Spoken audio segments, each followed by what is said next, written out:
Okay, I got another quick mastering gig here, live concert. They did a really good job of tracking the audio live.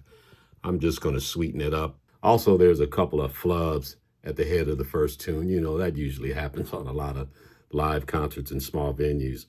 I'm going to try to fix that by doing some editing. I'm actually going to cut out that section and come into the song later. I'm also going to try to clean up the MC's intro because he had some background music playing under his dialogue.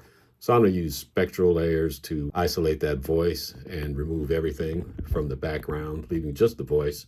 That will also help with any copyright issues in case he decides to upload this. As far as the mastering work, he's a bass player, so I'm going to use Bassline Pro to put that bass right where we want it in the mix. I'm going to also use one of my favorite sweetening tools, Michelangelo. I'm going to add just a little bit of harmonics there, push out the mids a little bit, maybe add just a little bit of compression, real light, super light compression. You won't even really notice it. Spread maybe a little of the transients into the side slightly, just so slightly, just to give a bigger field. Finally, I'll bring in a little limiting to bring it up to level. I'm sure he's going to upload it. So I'm going to just put this together and then show you a few techniques and a few tricks that I use to get this smooth. In his own quartet. So there's basically that music I was talking about under the narrator that I want to get rid of. One way to do some stem separation and get rid of this music behind the narrator is to use SpectraLayers. So I've got these extensions here, and I'll go into SpectraLayers. I've already completed this processing, but I'll just walk through it. Alright, so there's my item. Let's move the notepad down. That's there. If I go and play this, you can hear the music there. So I want to unmix the song. And basically vocals, piano, and other are my categories. I'm going to use high quality. And I'm going to apply. This is the default settings. While this is going on, a lot of people ask, is this mastering? Is this editing? Is this finishing work? What is this exactly you're doing with this project? Well, the mastering encompasses basically getting your deliverables ready for whatever format. In this case, it's going to be an upload format, likely to YouTube, Facebook. So I've got a certain loudness ceiling that I'm trying to reach. I'm not trying to alter the sound too much from whatever they mixed.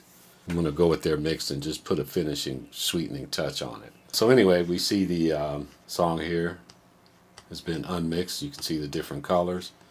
I'm going to just go down here and solo what I need. So now if I were to play this. Our feature artist for the evening. I just want to read a little bit of his bio because it's real long. There you go. So that music has been wiped out of there, and that's fantastic. Let's go here in the extensions and let's make the extension permanent. Okay, so there's that dialogue cleaned up, free of any issue of copyright. Okay, the next issue, some editing I did here. I'm not going to undo this and redo the editing, but I basically took the drum tap and blended it with a later part of the song. I'm not going to play much because of copyright.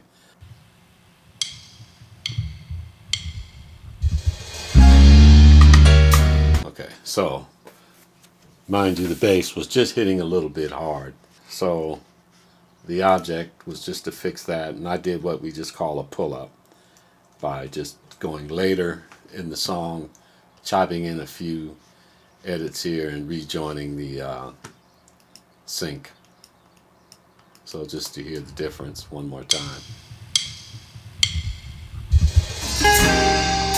Okay, so that's all part of mastering work. You've got to be able to manipulate, cut, edit, warp, anything to make it work for the producer and the client.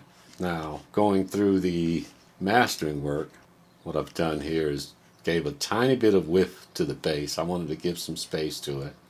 On the unison, barely hitting the meters. I don't even have any makeup gain. I did adjust a slight bit of weight adjustment on the low end to take some of the weightiness of the compressor reaction off of the low end. One of the cool things, having access to the controllers to control all these parameters is great.